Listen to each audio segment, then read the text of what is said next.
Negative है तो function की वैल्यू क्या आएगी 2 आएगी। यहाँ पे अगर आपने -1 रखा तो इस वाली कैटेगरी में आएगा ना, उसकी वैल्यू 2। अच्छा अगर कोई ये पूछे कि f(1) बताइए तो आंसर होगा 1, क्योंकि x greater than equal to 0 पर फंक्शन ये है। तो 1 जो है वो ये 1 x equal to 1 this is greater than 0 तो फंक्शन की वैल्यू आ जाएगी। अच्छा अब अगर इस फंक्शन का हम लोग ग्राफ प्लॉट करें, ग्राफ प्लॉट करना थोड़ा काफी इजी है, कोई खास इसमें मुश्किल नहीं है। तो ये ग्राफ के लिए हम लोग क्या करते हैं y इक्वल्स टू fx रख लेते हैं, मतलब fx हटाया और उसकी जगह पर y रखा तो हमारा फंक्शन बन गया y equals to 2 when x less than 0, y equals to 1 when x greater than equals to 0। ठीक है। अच्छा ग्राफ प्लॉट करना अगर हमें हो तो इसके लिए देखें इंडिविजुअली, अगर आप ध्यान से देखें तो y इक्वल्स टू 2 या y इक्वल्स टू 1 है क्या, तो बता सकते हैं ग्राफिकली ये क्या है। y इक्वल्स टू 2 कैसा ग्राफ होता है, y इक्वल्स टू 1 कैसा ग्राफ होता है। तो y इक्वल्स टू 2 ये स्ट्रेट लाइन है पैरेलल टू x एक्सिस, ये ध्यान रखिए। यानी अगर x y equals to constant है तो वो स्ट्रेट लाइन होती है पैरेलल टू x एक्सिस। ठीक है, थोड़ा स्क्रीन से बाहर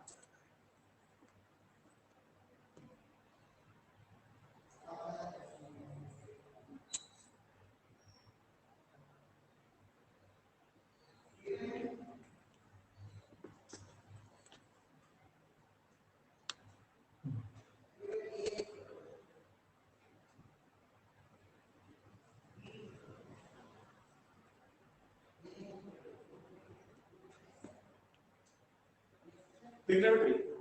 तो y इक्वल्स टू 2 है क्या straight line parallel to x axis है, y इक्वल्स टू 1 भी क्या है straight line parallel to x axis. ठीक।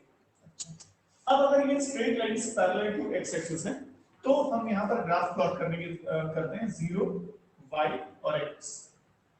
x पॉजिटिव पर y 1 है तो y 1 और 2 ये रहा, y की वैल्यू 1 ये होगी 2 यहाँ पे। तो y इक्वल्स टू 1 कब है जब x की वैल्यू पॉजिटिव है, मतलब इस साइड में x की वैल्यू पॉजिटिव किधर होती है राइट साइड में। तो राइट साइड में ग्राफ क्या बनेगा, स्ट्रेट लाइन बनेगी पैरेलल, ये y इक्वल्स टू 1 लाइन है। वैसे y इक्वल्स टू 1 लाइन तो ये पूरी होती है, लेकिन क्योंकि आप कह रहे हो x पॉजिटिव पर y 1 है तो x का नेगेटिव वाला ग्राफ हमें नहीं बनाना है, केवल ये बनाना है।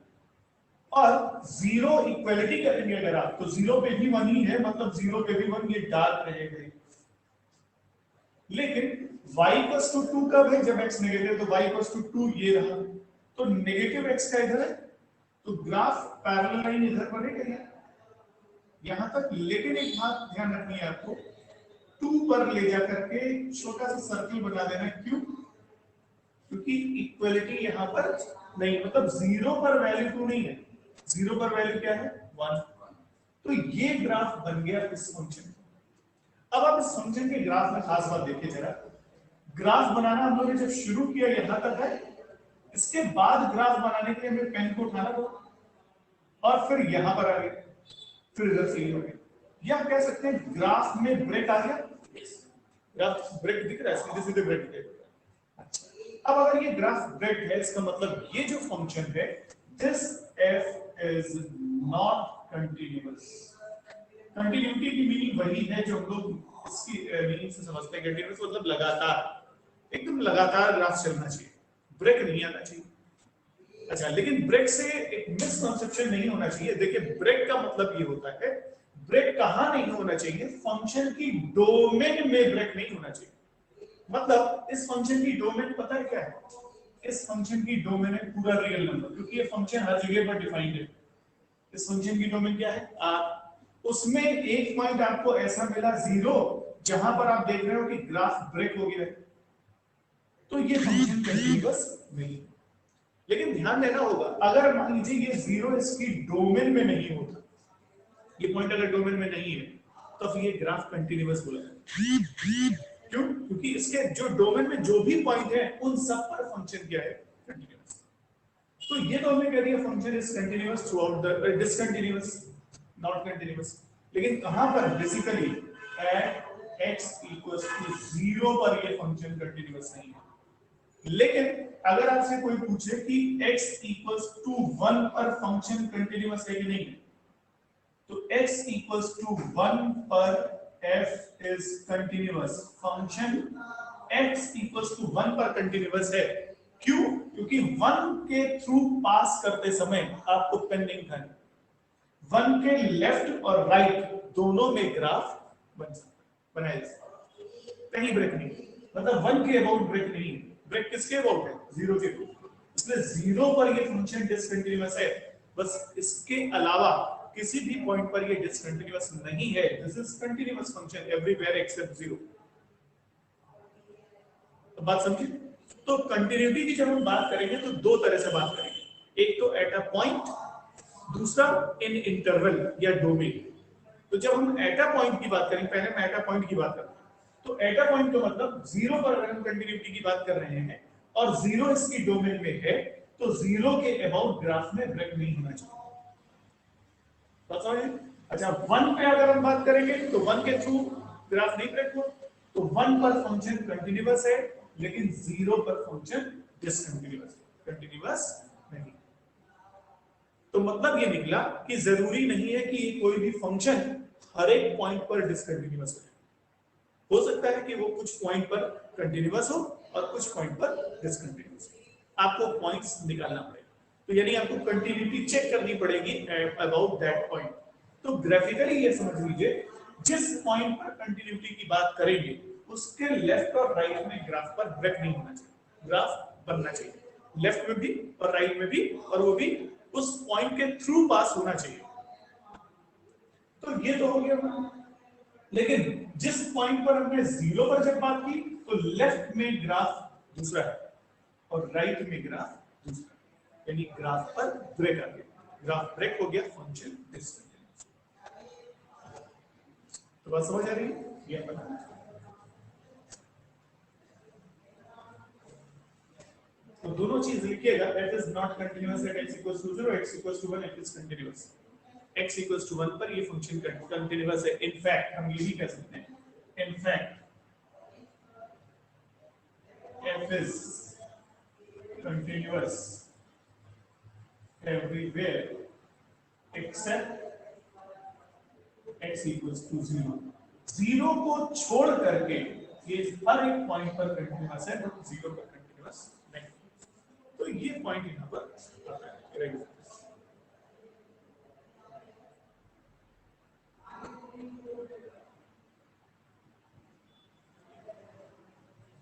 ठीक है,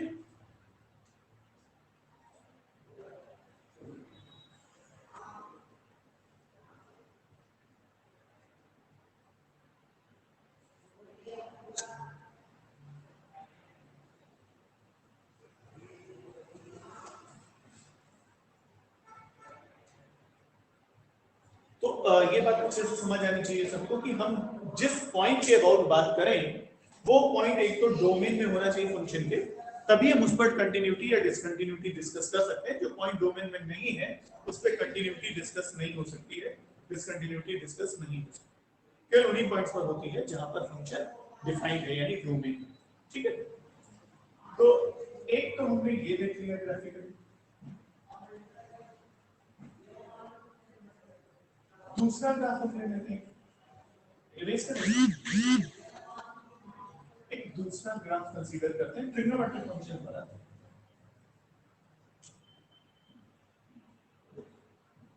fx equals to sin x का ग्राफ बनाते हैं, मेरा फंक्शन है sin x, इसका ग्राफ अगर हम लोग प्लॉट करें तो मेरे ख्याल से आपको पता होगा, सभी को पता होगा ग्राफ ये 0 y इधर +1 इधर -1 इधर π/2 पाई 3π/2 इधर 2π इधर -π/2, ऐसा बनाते हैं, -π -3π/2 -2π एंड सो ऑन, ऐसे बनता है।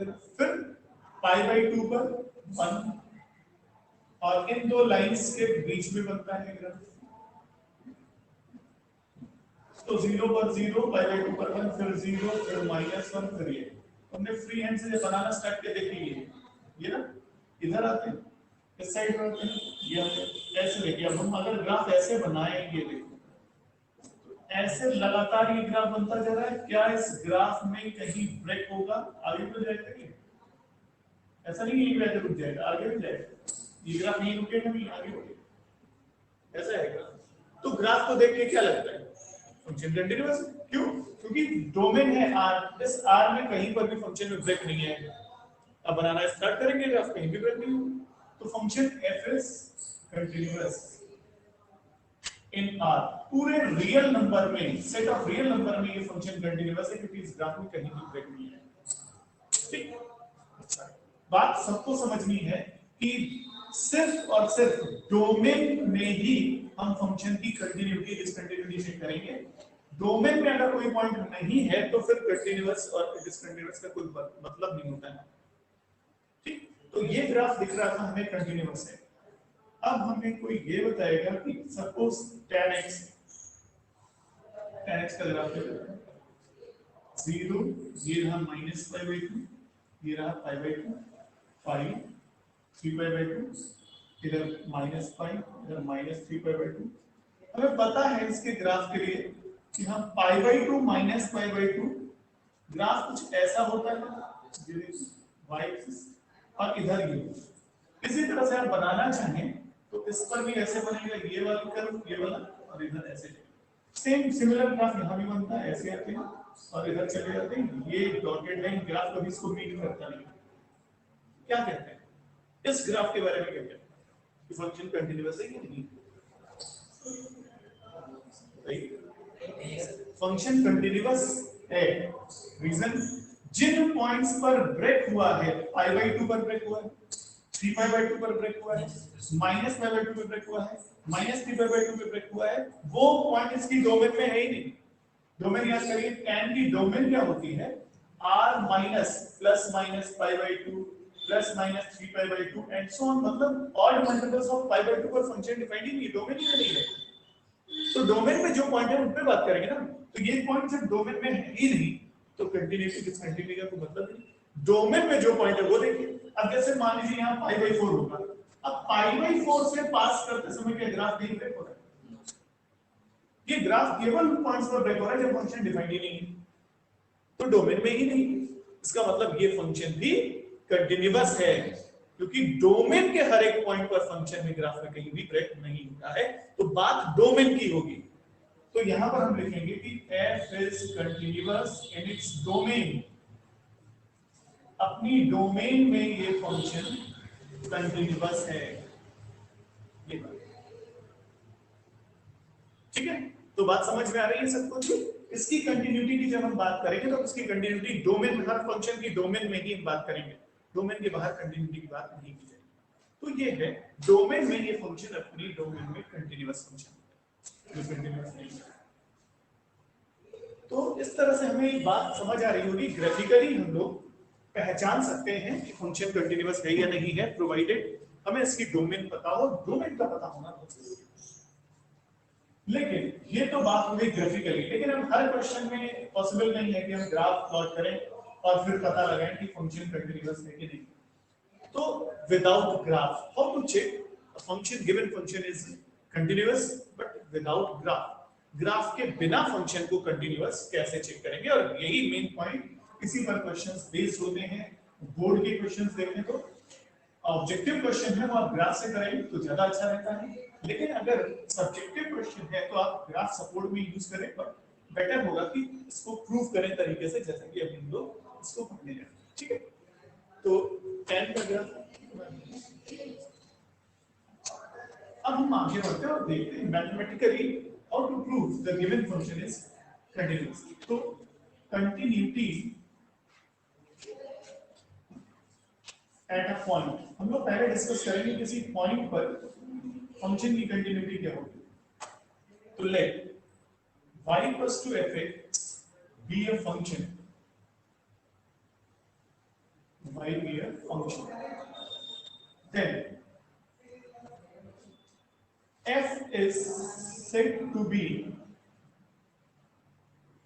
continuous at x equals to a belongs to domain f। ध्यान दीजिए, ये जो पॉइंट हम लोग डिस्कस करने जा रहे हैं कंटिन्यूटी, वो कहां का पॉइंट होना चाहिए? डोमेन का।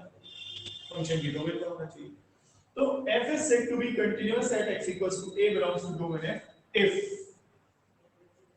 limit x tends to a fx equals to f of a, यानी फंक्शन की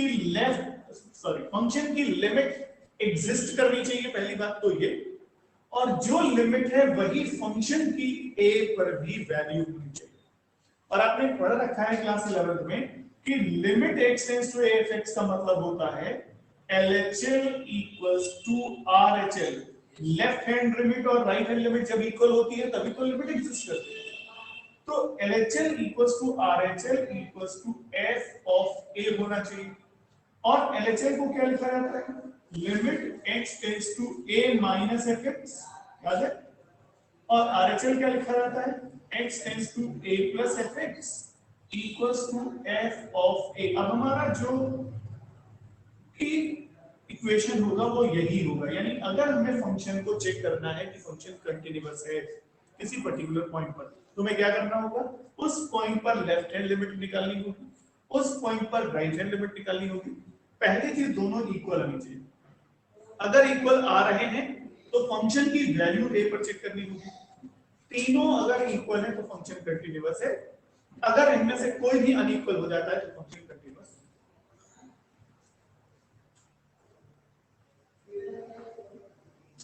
अच्छा, अब इसको थोड़ा और आगे इलेबोरेट करते हैं।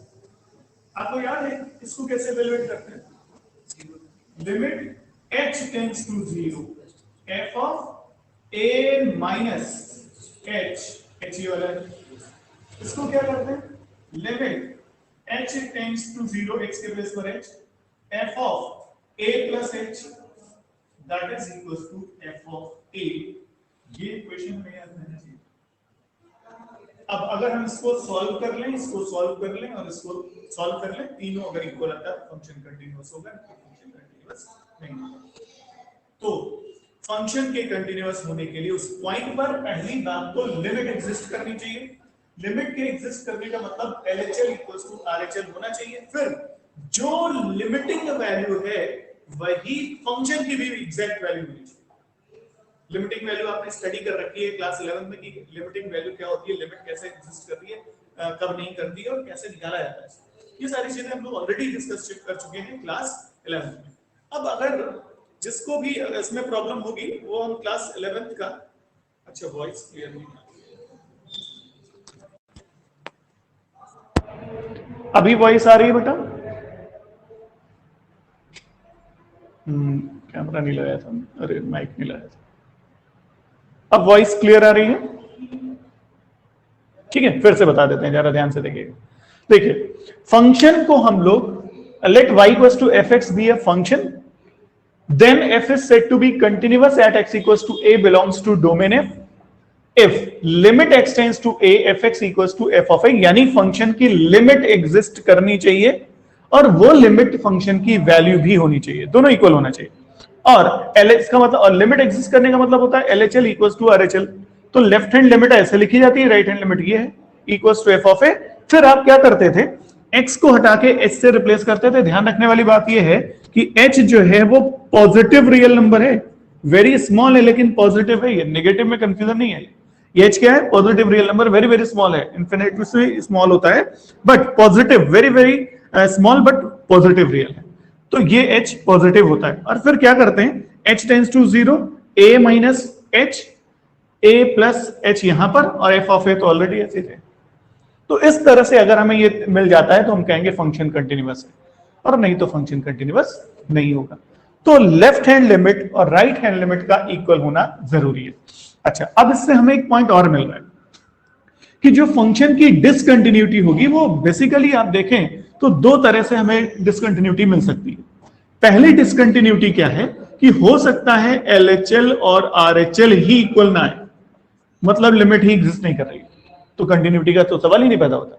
अगर लिमिट ही एग्जिस्ट नहीं कर रही है तो कंटिन्यूअस का तो सवाल ही नहीं पैदा होता, है ही नहीं। तो पहली डिसकंटिन्यूटी होगी ये LHL नॉट इक्वल्स टू, यानी अगर हम डिसकंटिन्यूटी की बात करें, कंटिन्यूटी की नहीं, हम डिसकंटिन्यूटी की बात करें तो दो टाइप की होती है। पहला LHL not equals to RHL। अच्छा, और इसका मतलब लिमिट एग्जिस्ट नहीं कर रही है। और ये जो डिसकंटिन्यूटी है, this is non removable discontinuity. मतलब इस डिसकंटिन्यूटी को कोई भी रिमूव नहीं कर सकता, मतलब उस फंक्शन को कभी भी आप कंटिन्यूअस नहीं बना सकते। पॉइंट।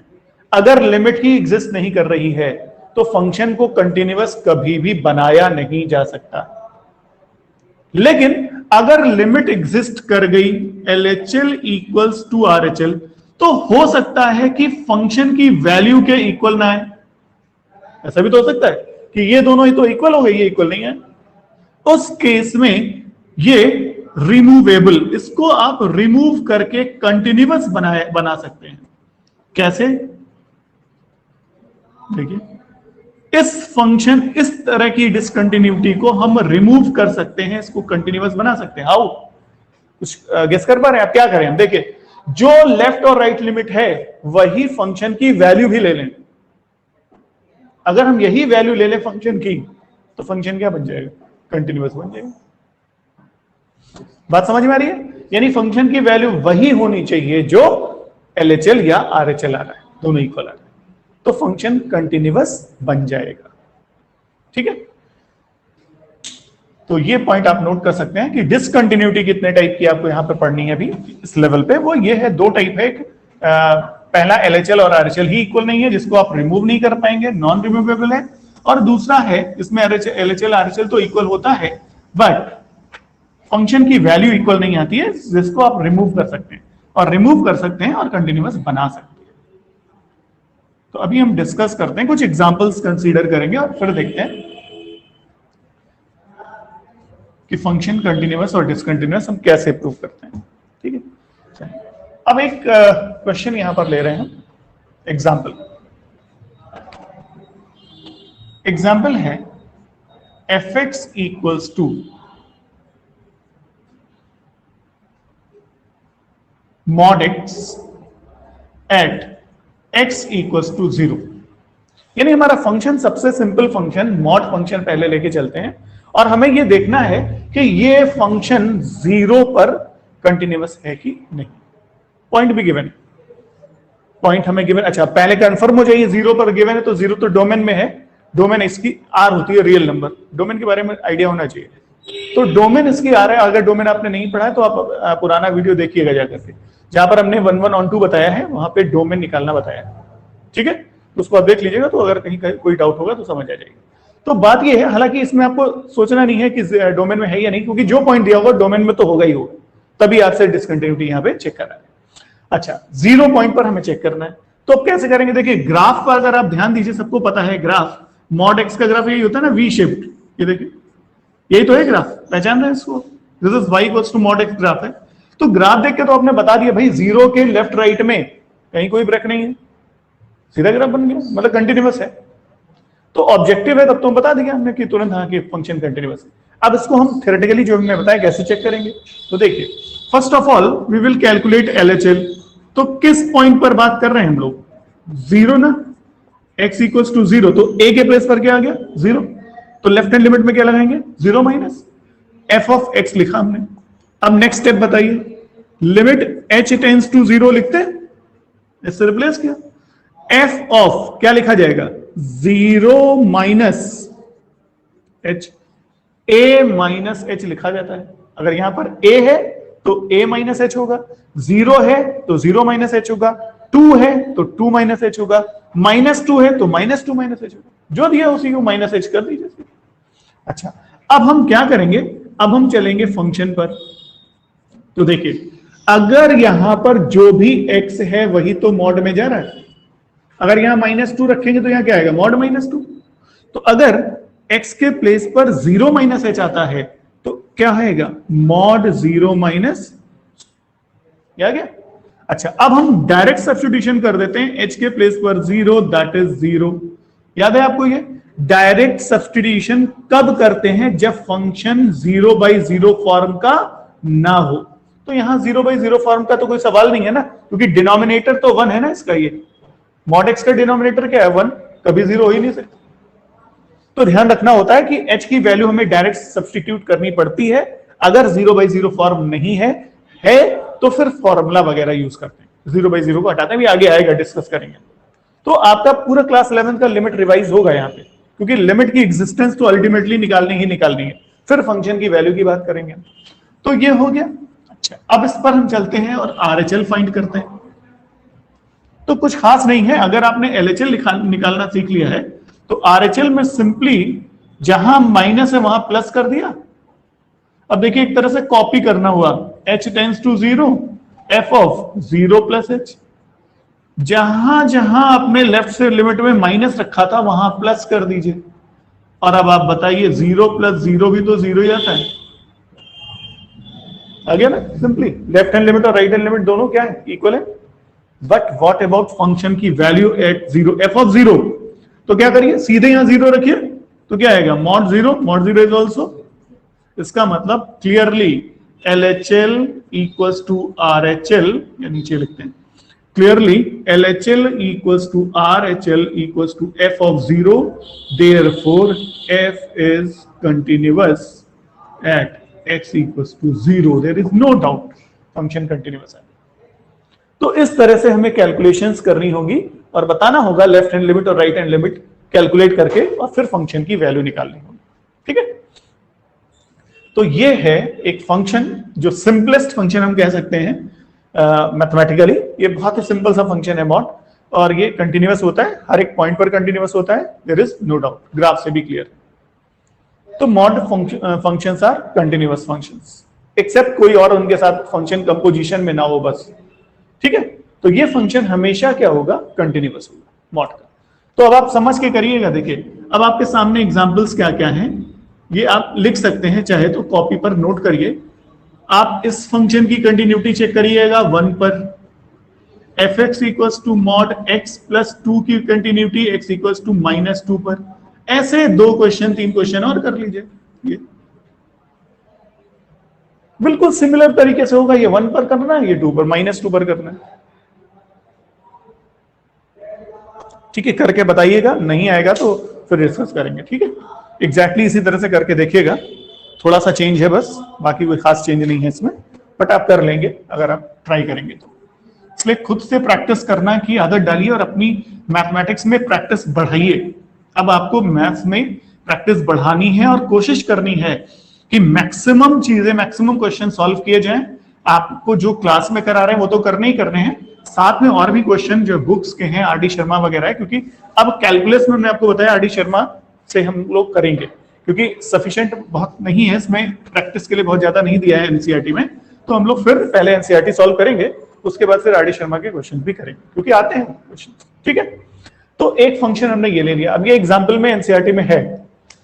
फिर आते हैं अगला एक क्वेश्चन लेते हैं, fx equals to mod x upon x when x not equals to 0, 0 when x equals to 0। किसी को याद है इस फंक्शन का नाम? What is this function? ये फंक्शन कौन सा है? कोई नाम है इसका, स्पेशल नेम? जैसे मॉड्यूलस फंक्शन था, मॉड सिंगल मॉड, ये क्या है? This is known as signum function. Signum function ये है, सिग्नम फंक्शन है ये। तो mod x बहुत ही कॉमन फंक्शन है, ये भी बहुत आता है, NCERT में भी क्वेश्चन दे रखा है, उल्टा भी इन्होंने x अपॉन mod x भी दे रखा है, तो बहुत इजीली हो जाएगा, क्वेश्चन सॉल्व करेंगे। क्वेश्चन इंपॉर्टेंट है यहाँ पर, तो चलते हैं और इसको आगे सॉल्व किया जाए। अच्छा, इस पे हमें एट x इक्वल्स टू 0, इसमें भी हमें 0 पॉइंट पर चेक करना होगा कि फंक्शन कंटिन्यूअस है या नहीं। तो हम बात करते हैं, पहले लेते हैं LHL, limit x tends to, बोलिए पॉइंट 0 माइनस, अब तो लिख सकते हैं आप, नेक्स्ट पॉइंट, एकदम से जैसे कि बिल्कुल सिमिलर टर्म्स हैं, यहां तक तो बिल्कुल सेम था। अब आगे क्या होगा बताइए, कौन सा पार्ट लेंगे इसका? देखिए एग्जैक्ट 0 पर तो फंक्शन 0 है, लेकिन आप 0 से थोड़ा भी इधर उधर होंगे तो फंक्शन ये हो जाएगा, यानी यहां पर रखना होगा। तो क्या आएगा बताइए, mod 0 minus h upon mod 0 minus h, यही तो हुआ, अपॉन 0 माइनस h। अच्छा, अब आपको पता है कि h है पॉजिटिव, तो mod ऑफ माइनस h को क्या लिखा जाए? प्लस h लिख सकते हैं, ध्यान दीजिए, mod of minus h is plus h as h is greater than 0, h चूंकि पॉजिटिव होता है, जैसे देखिए मॉड ऑफ -2 को आप क्या लिखते हो, +2 ना, है ना? क्यों? क्योंकि आपको पता है इसके अंदर ये वाला जो 2 है ये पॉजिटिव है, तो माइनस हटा के लिखा जाता है प्लस। तो हमें पता है कि माइनस के बाद ये जो h है ये पॉजिटिव है, तो वही आंसर हो जाएगा, माइनस हटा दिया। तो +h न्यूमरेटर में, डिनोमिनेटर में -h है। अब बताइए कैंसिल होके कितना आएगा, -1 ना, लेफ्ट हैंड लिमिट इज -1। तो यहां पर लेफ्ट हैंड लिमिट आ रही है -1। फिर से देख लीजिए, कहीं कोई डाउट नहीं होना चाहिए, बहुत ही सिंपल सा क्वेश्चन है। 0 माइनस हटाया, 0 -h, फिर लिमिट h टेंड्स टू 0। ये पार्ट आप समझ रहे हैं कहां से आया है, क्योंकि फंक्शन अगर x 0 नहीं है तो ये लेना है, और ये 0 नहीं है, h टेंड्स टू 0 जरूर है, कंफ्यूजन नहीं होना चाहिए, ध्यान दीजिएगा। h टेंड्स टू 0 है but it is not exactly 0। ये बहुत छोटा पॉजिटिव रियल है, जैसे 0.000 10 लाख 0 लगा दे और लिख दे 1, ऐसा है कुछ। तो h को कंफर्म रहिएगा, ये 0 एग्जैक्ट 0 नहीं है, ठीक है, अप्रोक्सीमेट 0 है, ये एग्जैक्ट 0 नहीं है, बस ये ध्यान रखना है, टेंड्स टू 0 है इस वजह से। तो ये वाला लेना है पार्ट, तो मॉड -h अपॉन -h, तो मॉड ऑफ h का +h हो जाएगा, नीचे -h बचा रहेगा, कैंसिल हो गया -1, तो लेफ्ट हैंड लिमिट आ गई -1। अब RHL पर चलते हैं, तो RHL ले लीजिए। तो RHL में थोड़ा सा चेंज करना है बस आपको, x tends to 0 plus fx, एक तरह से कॉपी ही करना हुआ स्टेप्स को, फंक्शन इजी है इसलिए कुछ खास इसमें सोचना नहीं है। देखिए 0 प्लस h पर भी फंक्शन कौन सा होगा, यही होगा ना, क्योंकि 0 प्लस h भी तो 0 नहीं है एग्जैक्ट, तो इसका मतलब mod 0 plus h upon 0 plus h। तो अब बताइए, अब मॉड 0 प्लस h तो मॉड हट जाएगा क्योंकि पॉजिटिव है, h upon h and cancel out, that is what, 1। अब आप देखिए LHL और RHL क्या इक्वल आ रहे हैं, दोनों अनइक्वल हो गए ना। एक तरफ से आप -1 पे पहुंच गए, एक तरफ से +1 पे पहुंच गए, तो क्या हुआ, फंक्शन कंटिन्यूअस है नहीं है, आगे बढ़ाना ही नहीं है, क्योंकि लिमिट ही एग्जिस्ट नहीं करी है। So f is not continuous at x equals to 0, 0 पर ये फंक्शन कंटिन्यूअस नहीं है, तो ये ध्यान रखना है आपको।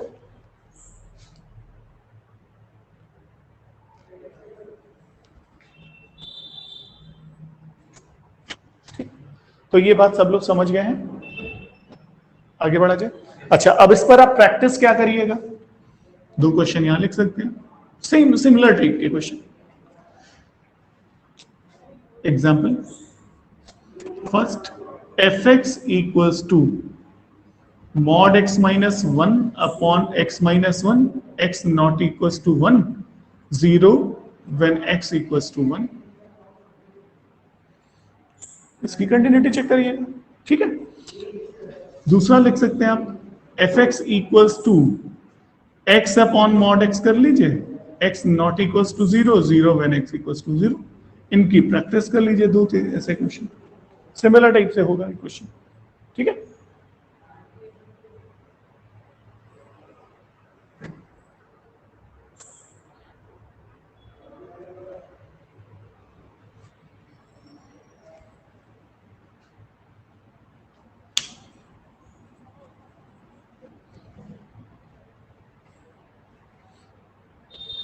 तो इसको इरेज करें, बात समझ आई सबको, आगे बढ़ते। ये सब आपको एनसीईआरटी में क्वेश्चन के फॉर्म में है, जहां पर ये आएंगे उनको हम स्किप कर जाएंगे क्योंकि ऑलरेडी आपको एग्जांपल में बता दिया हमने। तो ये फंक्शन कंटिन्यूअस नहीं आया, LHL और RHL ही इक्वल नहीं थे, तो फंक्शन की कंटिन्यूटी का सवाल ही नहीं पैदा होता। आगे बढ़ते हैं, और अब हम एक फंक्शन लेने जा रहे हैं, it's a very important function, bracket x याद है, ये क्या है, ग्रेटेस्ट इंटीजर फंक्शन।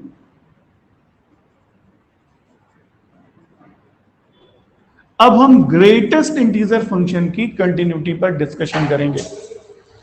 तो पहले तो हम एक बार रिकॉल करते हैं सब लोग, क्योंकि बार बार ये बता चुके हैं, ये वाला ग्रेटेस्ट इंटीजर फंक्शन इसके पहले भी आ चुका है, रिलेशन फंक्शन वाले टॉपिक में आया था, लेकिन फिर भी हम एक बार इसको रिकॉल करते हैं, जरा ध्यान से देखिएगा। ग्रेटेस्ट इंटीजर फंक्शन में आपको पता है कि अगर आपको 5.999 की वैल्यू निकालनी हो तो क्या आएगी, 5 ना, 6 नहीं, ये अप्रोक्सीमेट वैल्यू नहीं होती है, ठीक। और अगर आपको -3.999 लिखना है तो -4 होगा। Very good.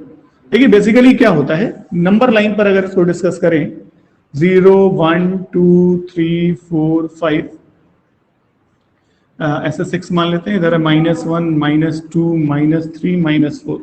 अब जैसे ये x है, this is equal to x, तो 5.996 के थोड़ा पहले यहां कहीं होगा ये। तो इसमें जिन दो कंसेक्यूटिव इंटीजर के बीच में ये x लाई करता है, उसमें जो स्मॉलर वाला है वही उसका आंसर होगा, लेफ्ट वाला। तो ये 5.999 किसके किसके बीच में है? 5 और 6 के। तो कौन सा इंटीजर छोटा है 5 और 6 में? 5, यही, ठीक। ऐसे ही देखो 3.99 कहां आएगा? -4 के लेफ्ट में, ये देखिए किसके किसके बीच में? -3 और -4 के बीच में। तो -4 इसमें छोटा कौन सा है? -4। तो आंसर इसका क्या आएगा? -4 है। तो इनफैक्ट कोई भी x अगर -2 से -1 के बीच में है तो उसका आंसर -2 होगा। -1 से 0 के बीच में है तो उसका आंसर -1 होगा। 0 से 1 के बीच में है तो उसका ग्रेटेस्ट इंटीजर फंक्शन 0 होगा। 1 से 2 के बीच में है तो 1 होगा। 2 से 3 के बीच में है तो 2 होगा, ठीक। लेकिन अगर x के प्लेस पर इंटीजर ही है तो वो तो यही आ जाएगा ना। अगर इंटीजर इसके अंदर है तो वही आएगा, और इंटीजर नहीं है, फ्रैक्शन है, डेसिमल है, तो फिर लेफ्ट वाला इंटीजर कंसीडर किया। ये है इस फंक्शन की बेसिक मीनिंग, अंडरस्टैंडिंग ये होती है। अच्छा, अब अगर इस फंक्शन के हम ग्राफ की बात करें तो अगर आपको याद आ रहा हो, ग्रेटेस्ट इंटीजर फंक्शन का कुछ ग्राफ ऐसा होता है, इसको हम स्टेप फंक्शन भी कहते हैं। 0 1 2 3 4, इधर -1 -1 -2 -3 -4, इधर -1 -2 -3 -4, इधर +1 +2 +3 +4। देखिए -3 से -2 के बीच में y की वैल्यू, यानी उसकी वैल्यू हमेशा -3 आएगी, यानी यहां से डार्क, इधर ओपन। फिर -2 से -1 के बीच में वैल्यू क्या आती है? -2। तो y का -2 कहां है? ये। तो -2 से -1 के बीच का ग्राफ ये रहा, यहां पर ओपन। ठीक वैसे ही -1 से 0 के बीच में y कितना आएगा? -1। तो -1 y का यहां है, तो ये ग्राफ होगा, यहां डार्क होगा, लेकिन यहां ओपन हो जाएगा। फिर 0 से 1 के बीच की वैल्यू 0, तो 0 से 1 के भी यहां ओपन हो जाएगा। 1 से 2 के बीच की वैल्यू, ये देखिए, इधर डार्क और इधर ओपन। फिर 2 से 3 के बीच में y की वैल्यू हमेशा 2 आएगी। ये 3 से 4 के बीच में y हमेशा 3 है। ऐसे बनता है। ये क्या है? Step function. इसको हम लोग क्या कहते हैं? स्टेप। सीढ़ियां हैं, स्टेप, या फ्लोर फंक्शन भी कहते हैं, और फ्लोर फंक्शन। तो ग्रेटेस्ट इंटीजर फंक्शन को हम स्टेप फंक्शन या फ्लोर फंक्शन दोनों कह सकते हैं। अब आप बताइए, और इसकी डोमेन क्या है? देखिए ये हर जगह डिफाइंड, कोई ऐसा पॉइंट है जहां डिफाइंड नहीं था? ये हर जगह था। डेसिमल में भी डिफाइंड था, इंटीजर में भी डिफाइंड है, तो फंक्शन हर जगह डिफाइंड है। तो अब बता, इसकी डोमेन क्या है? पता है इसकी डोमेन है R। डोमेन रेंज जरूर ध्यान रखिएगा, इसकी डोमेन है R, पूरा रियल नंबर, -∞ +∞। रेंज क्या है इसकी? इंटीजर्स, सेट ऑफ इंटीजर, क्योंकि y की वैल्यू कभी भी फ्रैक्शन नहीं आती है। जब आप ब्रैकेट सॉल्व करते हो तो क्या आता है? इंटीजर आता है। 3.9 का आंसर क्या है? 3 है, और 3 है तो भी 3 आ रहा है, तो मतलब इंटीजर आता है, इसलिए रेंज इसकी z होती है। फंक्शन बनाए। अब आप बताइए, इसके ग्राफ में अगर आप पॉइंट 1 पर कंसीडर करिए, 1 पर, 1 डोमेन में है क्या? 1 के लेफ्ट और राइट में ग्राफ में क्या ब्रेक हो गया? देखिए 1 के थ्रू पास करते समय आपको ग्राफ को ब्रेक करना पड़ेगा। 2 के अबाउट क्रॉस करते समय ग्राफ को ब्रेक करना पड़ेगा। देख रहे हैं 2 यहां तक आया लेफ्ट में, लेकिन 2 के राइट में ग्राफ यहां चढ़ गया, ब्रेक हो गया। तो 2 पे ब्रेक आ गया, 3 पे ब्रेक आ रहा है, सारे इंटीजर पे ब्रेक आ रहा है। सॉरी। लेकिन अगर आपसे कोई ये पूछे कि भाई 1.5 पे बताइए, 1.5 पर आइए ऊपर, ये देखिए 1.5 से क्रॉस करते समय ग्राफ क्या कट रहा है क्या? नहीं। फिर वही बात आ रही है, यही सेम फंक्शन इंटीजर्स पर तो कंटिन्यूअस नहीं है, ब्रेक आ रहा है, लेकिन नॉन इंटीजर पर क्या होगा? कंटिन्यूअस होगा। कोई भी नॉन इंटीजर, जैसे 1.5 है, 1.3 है, उसके अबाउट लेफ्ट और राइट दोनों में ग्राफ सेम है, एक ही लाइन है, कहीं ब्रेक नहीं हो रहा है। तो क्या मतलब निकल कर आ रहा है कि greatest integer functions are continuous at every non integral point. यानी हम ये कहेंगे कि ब्रैकेट x ये कंटिन्यूअस है at all non integral points, but bracket x is discontinuous at all integral points. हर इंटीग्रल पॉइंट्स पर ये, हर इंटीजर्स पर ये डिसकंटिन्यूअस होता है। फंक्शन के ग्राफ से पहचान में आ गया। तो बहुत इंपॉर्टेंट फैक्ट ये कि greatest integer function is continuous at all non integral point, but this is discontinuous at all integral points. हर इंटीग्रल पॉइंट पर ये डिसकंटिन्यूअस होता है।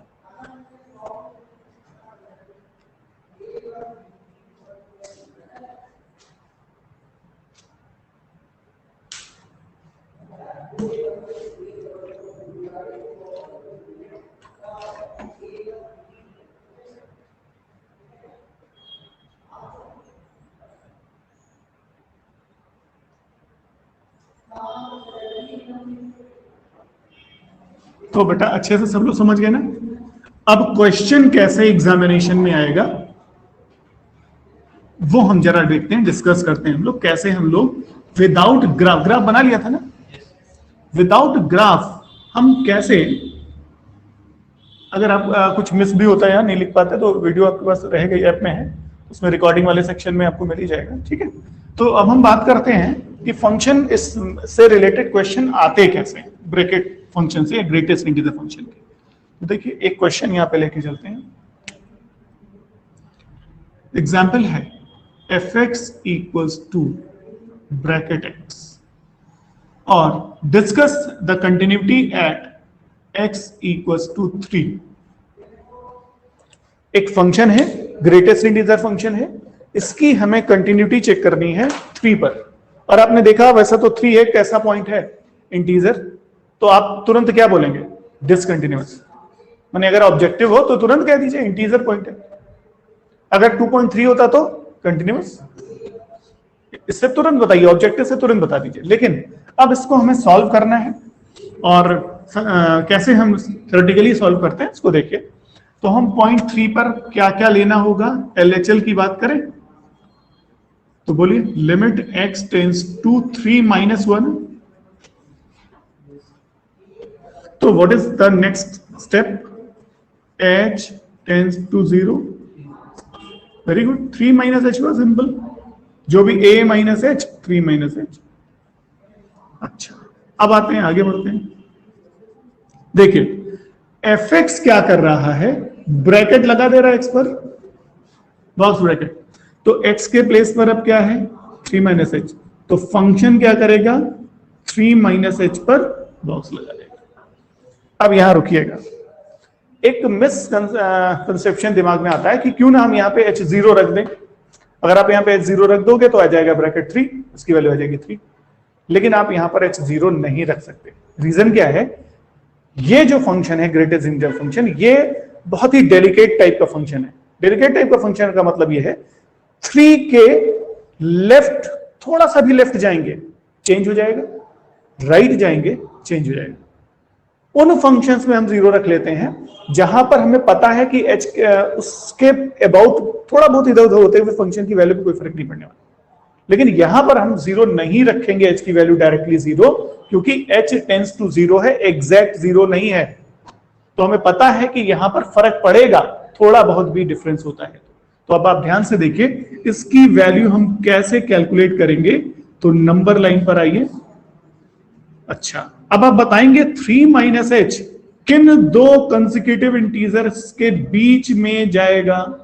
3 - h बेटा देखो यही तो हुआ, और 3 + h कहां जाएगा? ये आएगा। तो 3 - h किन दो कंसेक्यूटिव के बीच में है, 2 और 3 के, तो इसका ग्रेटेस्ट इंटीजर फंक्शन कौन सा नंबर आएगा, 2 होगा।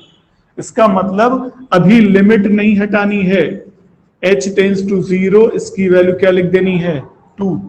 अब लिमिट हटा दीजिए क्योंकि इसमें h है ही नहीं, तो लिमिट लगाएं या ना लगाएं कोई फर्क नहीं पड़ता।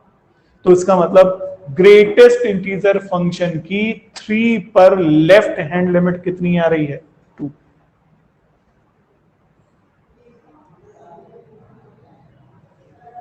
ठीक बात, तो बात समझ आ रही है सबको ये।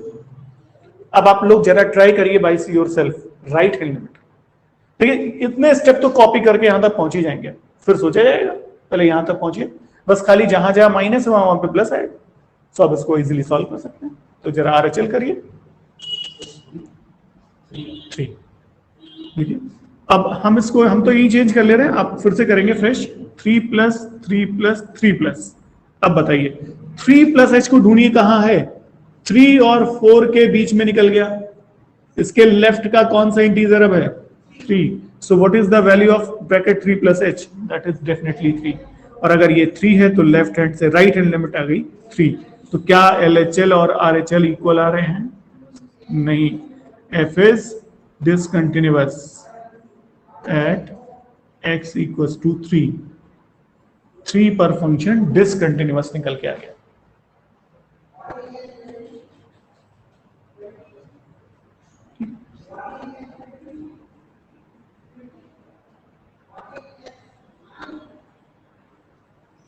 अब हम बात करते हैं एक और एग्जांपल की, prove that fx equals to bracket x is discontinuous at all integral points ये भी हम आपको बता चुके हैं कि ग्रेटेस्ट इंटीजर फंक्शन सारे नॉन इंटीग्रल पॉइंट्स पर डिसकंटिन्यूअस होता है। But how to prove this, कैसे प्रूव करें कि सारे इंटीग्रल पॉइंट्स पर ये डिसकंटिन्यूअस हो जाएगा, किसी पर्टिकुलर पे नहीं दिया। देखिए अब इसमें अगर आप 3, 2, 5 लेके करेंगे तो फिर वो बात नहीं बतेगा, ये अधूरा क्वेश्चन हो जाएगा। मान लीजिए भाई आपने 2 पे करके दिखा दिया, हो सकता है 3 पे, हो सकता है 4 पे आ जाए, तो हमें कुछ ऐसा करके दिखाना है कि फॉर एवरी इंटीजर हो जाए। तो एक चीज हमारे हाथ में, हम क्या करें कि बजाय कोई फिक्स नंबर लेने के हम ये लेके चलते हैं कि let ax equals to a belongs to z ना। अब सही है, z से हमने कोई आर्बिट्रेरी a ले लिया, a फिक्स नहीं है कौन सा है, बट a इंटीजर है, ये हमें बताइए। और समझ आई सबको? अच्छा, अब चलते हैं LHL पर। बताइए a माइनस, नेक्स्ट स्टेप में h tends to 0, f of a minus h हुआ, ये ना, ठीक है।